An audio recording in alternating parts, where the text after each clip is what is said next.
Olá, aqui é o professor Peninha. Vamos para a aula de número 23 de História do 6º ano, referentes às páginas 20 até 37 da apostila SER, volume 4. O tema de nossa aula hoje será o mundo da polis. Os objetivos de nossa aula serão reconhecer algumas das principais características das polis gregas, especialmente quanto à organização política e espacial. Compreender o surgimento da democracia e sua realização entre os antigos gregos. Identificar alguns legados da cultura grega na atualidade, como teatro, as Olimpíadas e certos vocábulos. Compreender algumas especificidades das polis Esparta e Atenas e reconhecer a formação do Império de Alexandre o Grande e a respiração da cultura grega. Bem, vamos para uma primeira reflexão. A democracia é uma invenção grega. Ela surgiu após um longo processo de transformações que influenciaram diversas sociedades, incluindo a nossa. Atualmente, as práticas democráticas são fundamentais para a construção de uma sociedade mais justa e igualitária.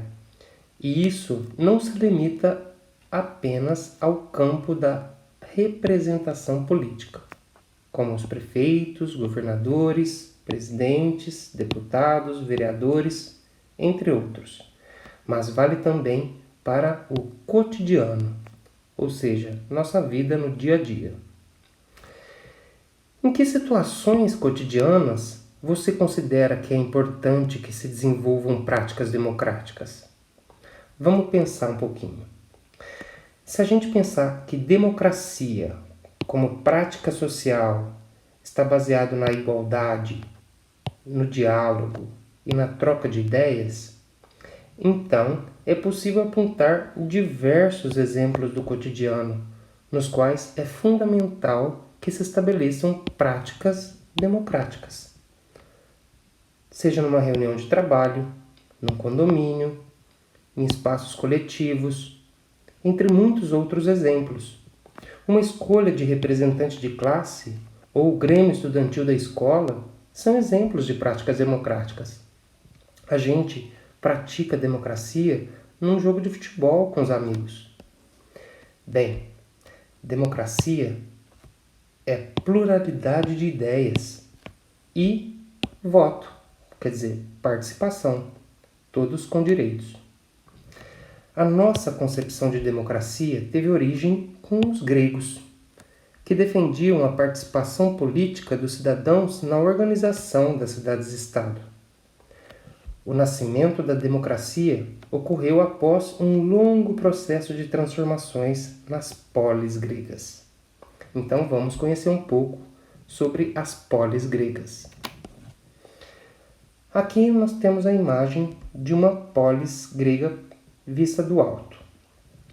Uma polis grega era separada em duas grandes partes. A Cora, que ficava em torno da cidade, era a parte rural e era onde vivia a maioria dos habitantes, né? E a Hastia, a parte murada, a parte urbana da cidade, né? Era aqui na Hastia, com seus muros que protegiam, que tinha a Ágora, que era a praça central. E dentro dessa haste havia a Acrópole. A Acrópole ficava na parte mais alta da haste. Vamos ver um pouquinho da Acrópole. A Acrópole ateniense, olha só como ela era dividida, né? Nós temos aqui centralizada a estátua de Atena, né? Entrava-se por esse pórtico, né? E aqui nós temos o templo do Párteno, ok? Era a parte mais alta da cidade, onde era usada como um centro religioso da polis. Era um espaço fortificado onde os gregos erguiam os templos das divindades que cultuavam. Ok? Bem, as polis gregas, especialmente a partir do período clássico, entre os séculos 6 a.C. e 4 a.C., estavam organizadas de forma que os cidadãos podiam participar das decisões políticas, sociais, militares e econômicas. Porém, nem todos os moradores das polis tinham esses direitos. As mulheres, por exemplo, escravos, libertos e estrangeiros não podiam participar da política. As polis gregas, também não formavam uma unidade política, ou seja, a Grécia ainda não era um país. Cada cidade tinha sua própria autonomia. E em diversos momentos da história ocorriam conflitos entre elas. Um dos exemplos desses conflitos foi a Guerra do Peloponeso, entre Atenas e Esparta, que eram duas das cidades-estados mais importantes ali da Grécia. Porém, nem todas as relações entre as diversas cidades gregas eram marcadas por conflitos. Uma forma de relação não conflituosa entre as polis eram os Jogos Olímpicos. Os gregos inventaram as Olimpíadas, que era um evento que reunia atletas de toda a Grécia. E era um momento no qual as diferenças e os conflitos entre elas eram deixados de lado. Era realizado a cada 4 anos na cidade de Olímpia, em homenagem a Zeus. Ou seja, naquela época, na antiguidade, os Jogos Olímpicos tinham um caráter religioso. E hoje, atualmente, os Jogos Olímpicos também são importantes em nossa sociedade, seja pela atenção pública, a importância comercial, os recordes a serem batidos, a valorização do esporte, a aproximação entre povos de diferentes culturas, o turismo que o país sede propõe e outros fatores. Bem, as duas principais polis gregas foram Atenas e Esparta. Vamos conhecer melhor cada uma delas. Começando por Esparta. Esparta era uma das principais polis da Grécia. Estava localizada no interior do Peloponeso e foi fundada pelos dórios por volta do século 9 a.C. Depois eu vou mostrar para vocês onde ficava o Peloponeso, tá? No mapa ali embaixo. Os espartanos, né? A sociedade espartana era uma sociedade aristocrática. A palavra aristocrática vem de Aristói, os melhores, ou seja, os espartanos se consideravam os melhores entre os homens. E tinha uma base agrária, ou seja, o sustento da cidade era a agricultura. Os espartanos tinham uma educação voltada para a guerra e era baseado no trabalho servil dos ilotas. Leia-se que ilotas, escravos. Ou seja, enquanto os cidadãos espartanos eram guerreiros, eles ficavam por conta só da guerra, só da defesa da cidade, enquanto os escravos eram quem trabalhavam realmente. A formação desses cidadãos soldados começava a partir dos 7 anos e eles só se aposentavam depois dos 60. As mulheres espartanas também recebiam treinamento físico e psicológico. Elas praticavam ginástica, participavam dos jogos e podiam até administrar os bens da família, quando os maridos, lógico, estavam em guerra. Essa sociedade espartana vivia sob rígida disciplina militar e estava dividida em 3 grupos sociais: os esparcíatas, os periecos e os ilotas.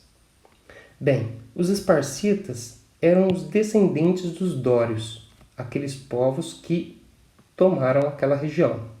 E eles eram a elite daquela sociedade.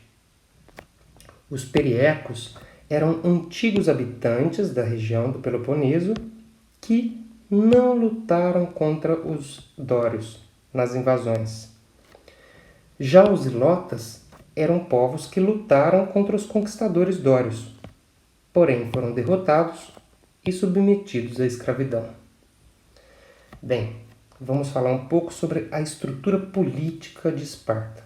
Esparta era uma monarquia, melhor falando, diarquia, ou seja, tinham 2 reis, que tinham um função religiosa e o outro general, função militar.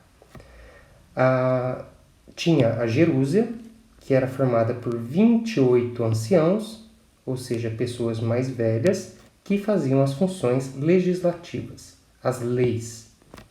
Tinha a Ápela, que era a Assembleia dos Esparcitas, que faziam as funções eleitorais, ou seja, votavam as leis. E os Éforos, que eram os 5 cidadãos que tinham funções fiscalizadoras e de governo executivas.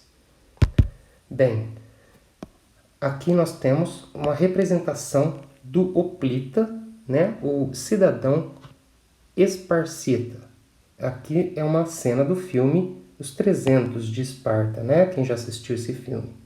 E aqui nós temos o general Leônidas, né? Bem, aqui nós temos Esparta. Esparta ficava numa região chamada Lacônia, na península do Peloponeso. E agora nós vamos também falar de Atenas. Atenas, que ficava na região da península da Ática. Vamos então falar sobre Atenas. Atenas foi fundada pelos jônios, no centro da planície da Ática.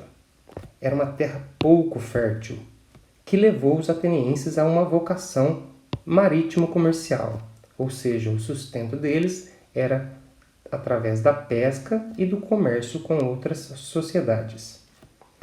A sociedade ateniense era dividida entre cidadãos e não cidadãos. Quem eram os cidadãos? Eram os bem-nascidos, os eupátridas. Era a aristocracia, dona de terras, né? Tinha também os gorgóis, que eram camponeses com poucas terras, e os demiurgos, que eram artesãos. Ou seja, esses eram livres e podiam participar da política, ok? E os não cidadãos eram os metecos, estrangeiros vindos de fora, as mulheres e os escravos. A política em Atenas evoluiu, ou seja, ela não nasceu democracia, ela evoluiu até chegar numa democracia. Ela começou como uma monarquia, uma oligarquia, uma reunião de grupos de elite, uma tirania, onde generais tomaram o poder autoritariamente, até chegar a uma democracia, que significa a representação do povo, né? Onde a maioria dos cidadãos pode participar da política, né? E é nesse momento, quando chega na democracia, quando Clístenes transforma a eclésia, que era a Assembleia dos Cidadãos, né, em força suprema da vida política ateniense. E todos os cidadãos puderam participar da Assembleia. Lembrem-se que todos os cidadãos aqui significa homens atenienses adultos. E foi nesse período democrático que Atenas atingiu o maior esplendor, seja no teatro, com Sófocles, Eurípides, na filosofia, com Sócrates, Platão, Aristóteles, na história, com Tucídides, e também nas artes plásticas, escultura, arquitetura, pintura. Bem, vamos ver como que funcionava a política ateniense. Vamos aos cidadãos. Lembrem-se que os cidadãos aqui são homens, filhos de pais e mães atenienses, né? em idade adulta, acima de 18 anos. Eles, e somente eles, homens cidadãos, vão pessoalmente na Ágora, na praça pública, para participar da assembleia, a eclésia, né? Eles pessoalmente e não representantes, como vereadores são hoje em dia, né? Os cidadãos naquela época iam pessoalmente votar as leis. Eles votavam de tudo que acontecia na cidade, até mesmo quem poderia continuar na cidade, o ostracismo e também se a cidade iria entrar na guerra ou não. Entre esses cidadãos são escolhidos 10 deles por um tempo de 1 ano para chefiar o exército e dirigir a vida política da cidade. Entre esses cidadãos também serão sorteados 500 pessoas para participar da Bulé, que era uma instituição que preparava os projetos de lei que seriam votados pela eclésia. E também sorteados em número de 6.000 pessoas para ser juiz, ou seja, para participar da Elieia. Ela julgava os crimes. Era assim que funcionava a democracia direta na Atenas antiga. Bem, aqui nós temos uma imagem e que dá para a gente entender muito bem como funcionava a religião grega, né? Os gregos, a gente sabe que eles eram politeístas, acreditavam em vários deuses. E esses deuses eram como nós, humanos, em forma humana, só que eram imortais, né? E eles também tinham virtudes e defeitos humanos. A única diferença era que eles eram imortais. E como era uma religião cívica, ou seja, cada cidade, cada polis tinha seu deus protetor e promovia festas e rituais para homenageá-lo. No caso aqui de Atenas, ela cultuava e homenageava a deusa Palatenas, né? Que era a deusa da sabedoria e também da guerra. Vamos falar agora um pouquinho sobre a expansão macedônica e a era helenística. Após aquelas guerras entre Atenas e Esparta, né, a guerra do Peloponeso, vai enfraquecer as polis gregas, o que vai provocar o quê? A invasão de outros povos, como os macedônios na Grécia. E o rei Filipe II da Macedônia, em 338 a.C., vai derrotar os gregos e dominar os gregos. Depois da morte de Filipe II, o seu filho, ainda com 17 anos, o Alexandre, vai manter e ampliar a política expansionista do pai. Alexandre ele vai conquistar diversos territórios e ele vai procurar intitular-se libertador desses povos. A fusão da cultura grega com a cultura dos povos conquistados por Alexandre vão se chamar helenismo. Ou seja, helenismo é uma expressão que remete a uma união entre a cultura grega e a cultura dos povos conquistados pelos gregos, por Alexandre. Vamos olhar aqui no mapa o que Alexandre conquistou naquela época. Aqui em verde nós temos a Macedônia original. Ela vai conquistar a Grécia, né, com Filipe II. Depois Alexandre vai conquistar aqui a Ásia Menor, né, a Palestina, o Egito, a Mesopotâmia, a Pérsia e chegar até a Índia. Olha o tamanho do Império Macedônico, né, do Império de Alexandre o Grande. E percebam que em cada local que ele ia, ele fundava uma Alexandria, né? Várias Alexandrias aqui pelo caminho, onde a mais conhecida e que ficou na história foi a Alexandria do Egito, né? Bem, vamos para as atividades da semana. nós temos a seção para organizar as ideias, da página 35 e 36, seção teste seus conhecimentos, página 36 e 37, e seção interpretando documentos, página 37.